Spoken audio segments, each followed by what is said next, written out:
Halo semuanya, kembali lagi di podcast Junawaska.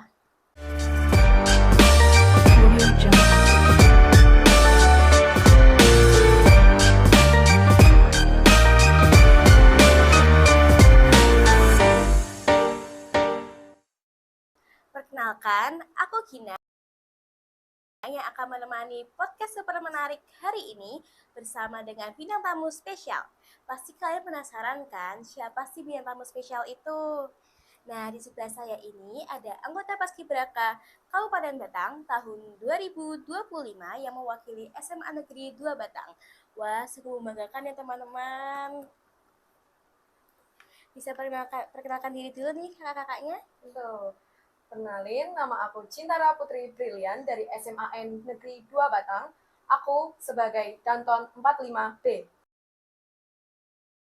Dan aku Evelyn Rizky Pratama, asal sekolah dari SMAN 2 Batang, dan aku di pasukan 17.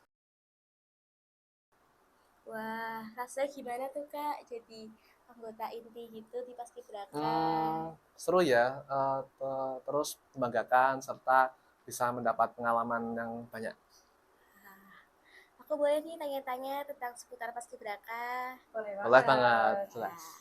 Nah, waktu pertama kali kakak-kakaknya daftar Paskibraka, apa sih motivasi dan alasannya? Untuk motivasi dan alasannya, untuk motivasi itu sudah motivasi saya dari zaman SD sudah ingin menjadi anggota Paskibraka. Terus emang sudah ingin lihat kalau semisal pengibaran itu sangat membanggakan gitu, dan ya emang ingin dari zaman SD saya, dan alhamdulillah bisa keturutan menjadi seorang anggota Paskibraka.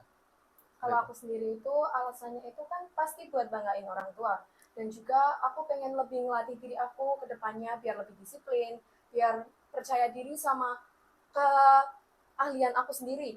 Dan juga kan di Paskibraka itu dilatih mental dan juga fisik, jadi itu bisa membantu banget buat di masa depan nantinya. Ya berarti dari Mas April, berarti udah mimpi dari kecil ya? Iya, dari kecil. Terus ingin membanggakan orang tua juga, nenek, kakek, serta keluarga besar. Seperti itu. Keren-keren. Terus cerita dong gimana prosesnya, seleksinya, latihannya. Jadi untuk proses seleksi, latihan, untuk seleksi itu kita ada seperti tes pengetahuan umum, tes intelijensi umum, tes matematika, tes minat bakat, dan untuk latihannya itu selama 18 hari. Tuh. Itu yang bagian paling ditekannya itu bagian yang mana?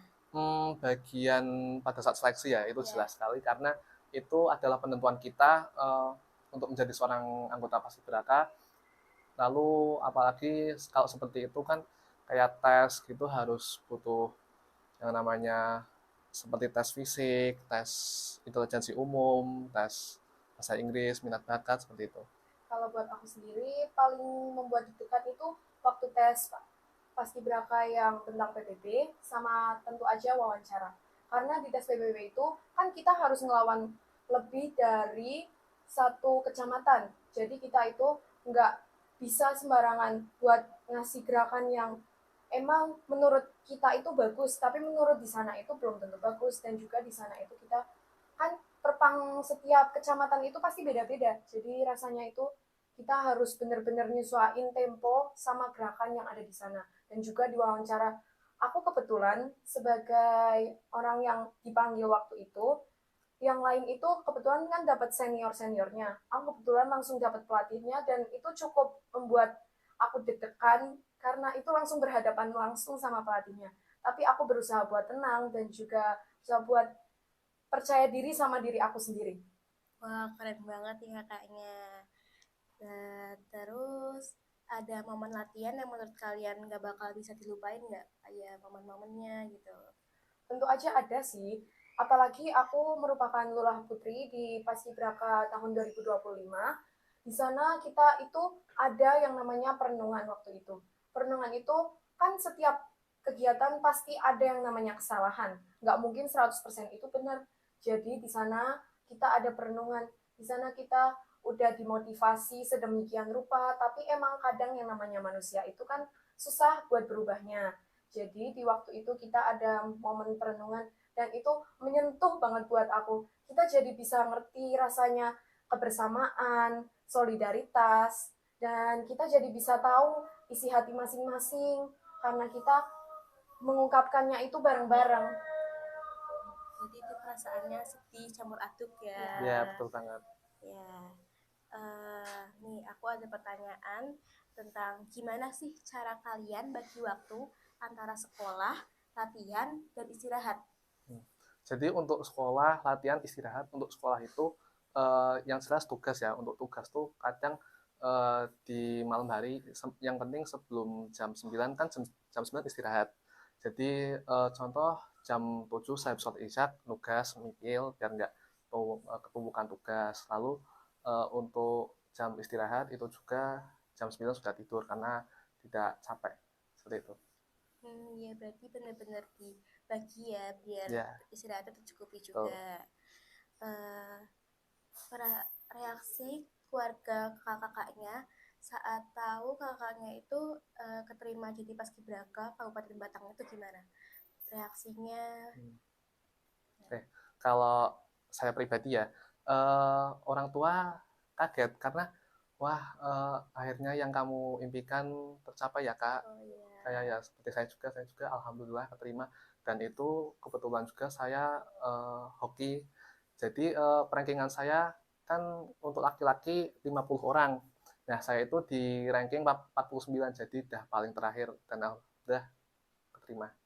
Dan juga buat aku sendiri, orang tua walaupun tidak di sisi aku secara pribadi, kan orang tua pasti juga punya kesibukan, tapi aku nyempetin diri buat ngabarin, dan reaksi mereka itu seneng campur bangga, karena akhirnya kegiatan yang udah aku lalui dari awal, proses yang melelahkan, menguras waktu, menguras pikiran, menguras tenaga, akhirnya tercapai dengan cara aku lolos jadi anggota Paskibraka.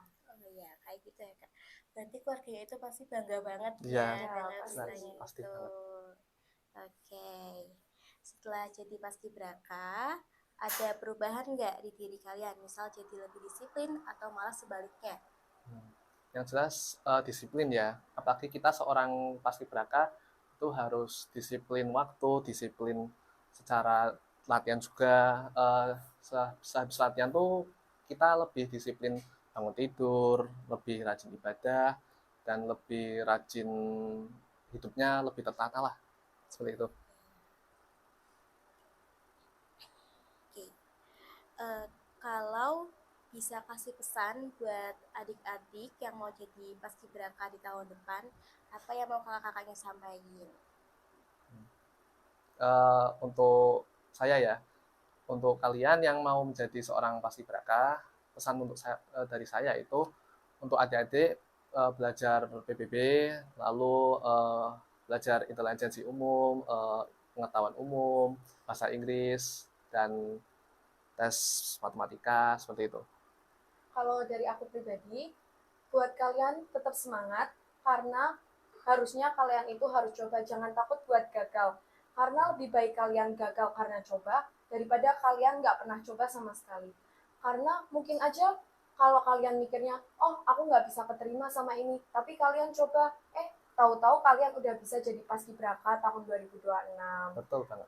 Dan juga kalian harus tetap semangat, jangan patah semangat walaupun semisal kalian itu nggak keterima jadi paskibraka 2026.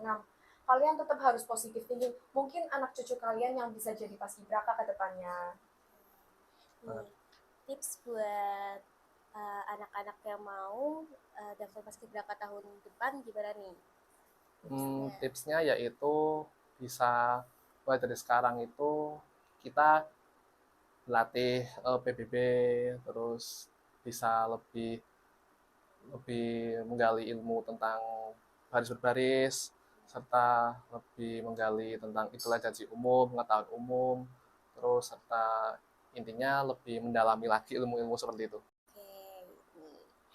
Buat yang terakhir, gimana perasaan kakak-kakaknya bisa hadir di podcast Jurnalaska hari ini?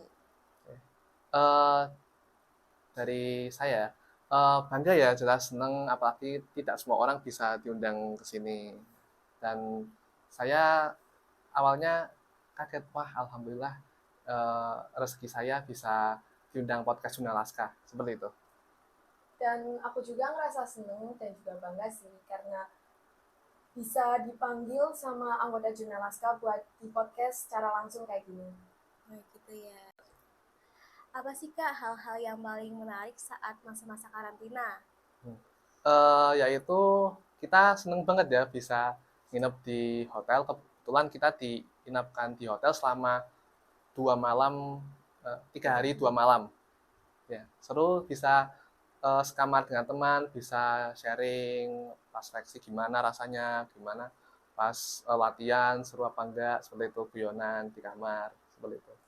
Kita juga selama karantina itu kan pasti punya kegiatan ya di sana itu nggak cuman kayak kita tidur-tiduran aja kegiatannya ya di sana emang kita nggak diperbolehin buat megang HP jadi di sana kita di kamar sharing sama temen terus kita cerita-cerita keseruannya apa aja terus di sana kita itu ada kegiatan kayak berenang terus ya pinsik tipis-tipis lah biar buat ngasah ke Diri kita sendiri. iya diri kita sendiri kan waktu itu kan kita pending buat latihan 1 hari biar kita nggak kecapean terus biar di hari H kita bisa lebih relax tapi tetap dikasih prinsip tipis-tipis biar kita itu fisiknya itu kuat waktu hari H terus sebenarnya di sana itu emang nggak dibolehin alat elektronik buat dinyalain kayak TV terus TV, ponsel HP, gitu tapi emang namanya juga manusia ya ada usilnya, ada nakalnya ya kita colong-colongan aja buat nonton TV. lihat jam di TV, Ya, seperti itu kan kadang kita, aduh ini udah jam berapa, lihat TV, habis itu langsung kita matiin, kita tidur, iya. seperti itu. Seru banget ya berarti Kak ya. Iya, seru banget. Ya walaupun nggak ada handphone tetap Tetap seru, asik, seru-seru sharing sama teman-teman. asik. Yang paling berkesan bagi kakak selama jadi paskibraka itu apa aja? Mulai dari latihan awal sampai terakhir-terakhiran. Yang paling berkesan tuh kita bisa kenal dengan teman-teman yang dari Gringsing, Subah, Tulis, Blado, Bandar, Warongasem. Jadi kan bisa kenal semuanya, bisa tahu, oh kamu dari mana, dari Gringsing, Banyu Putih, Trusono, Limpung, dan lain-lain. Jadinya kita bisa tahu daerahnya, seperti itu. Terus paling seru menurut aku itu kita bisa melihat potensi masing-masing dari pelatihan awal sampai hari H. Kita jadi bisa ngerasain rasanya arti kekeluargaan di paskibraka itu. Kita juga ngerasain arti kebersamaan, kedekatan antara satu sama lain. Oke, berarti bisa punya banyak teman ya kak dari Iya, daerah benar. yang Satu-satu lain. kalau ada Iya. kenapa-napa. Ya seru banget sih itu pasti. Iya. Apa sih kak hal yang paling berkesan, yang paling kakak ingat-ingat terus selama masa karantina? Yang paling berkesan tuh yang renang itu tadi. Jadi Ya, seru banget kita bisa berenang, main sama temen, kayak intinya ya nggak bisa dilupain lah. ya Seperti itu. cebur-ceburan ya Pak. Iya, seneng banget.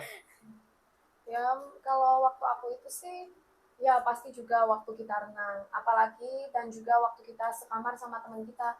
Kita itu kan colong-colongan ya namanya. Jadi kita kayak waspadanya, aduh ini ketahuan nggak, kamu tengok sana, aku jaga sini. Jadi kita kan kayak tetap ngelihat situasi di luar. Terus waktu itu tuh emang sempat ada sedikit problem ya. Jadi kita di sana nggak sepenuhnya cuma istirahat. Kita ya ada sedikit-sedikit kena omelan lah tapi kan itu ya namanya juga paskibraka ya nggak mungkin nggak bakal ada. Iya, betul. Berarti itu benar-benar seru banget ya kak ya Iya, masa seru banget karantina pasti itu. dan momen yang nggak terlupakan sepanjang kita hidup dan terus satu kali seumur hidup. Apa aja sih kak benefit masuk paskibraka itu? Karena aku juga mau daftar nih buat tahun depan. Oke, Oke. benefitnya itu banyak sih kalian jadi bisa lebih percaya diri sama diri kalian jadi kalian juga lebih bisa fisiknya terlatih dan juga kalian jadi punya temen dari luar kabupaten ataupun luar kecamatan kan orang di kecamatan itu nggak sedikit ya dan juga sifatnya itu beda-beda jadi kalian bisa punya teman yang bermacam-macam lah Ya, sifatnya. unik-unik gitu. Ya, unik. Lalu dari saya benefitnya tuh yang jelas kita dilatih di rumah dinas bupati. Itu hal yang nggak semua orang bisa ke sana, nggak bisa kunjung ke sana. Jadi kita itu adalah pengalaman yang paling berkesan banget. Lalu yang jelas kita bisa ketemu pejabat pada saat pengarahan, itu kita ketemu Pak Kapolres, Pak Bupati, Wakil Bupati, kejaksaan, seperti itu. Banyak, dan itu hal yang paling berkesan untuk saya. Benefitnya banyak banget ya Kak. Iya, Ya, betul. Kayak keren-keren semua gitu. Iya. Nah, itu aja podcast kita pada hari ini. Terima kasih ya Kak Paskibraka Sama-sama. sudah berkenan datang ke studio Jurnalaska. Nah, semoga podcast kali ini bisa bermanfaat bagi teman-teman semua yang mau daftar jadi anggota Paskibraka tahun 2026. Sekian dari kami, jangan lupa like, komen, dan subscribe. See See you! you.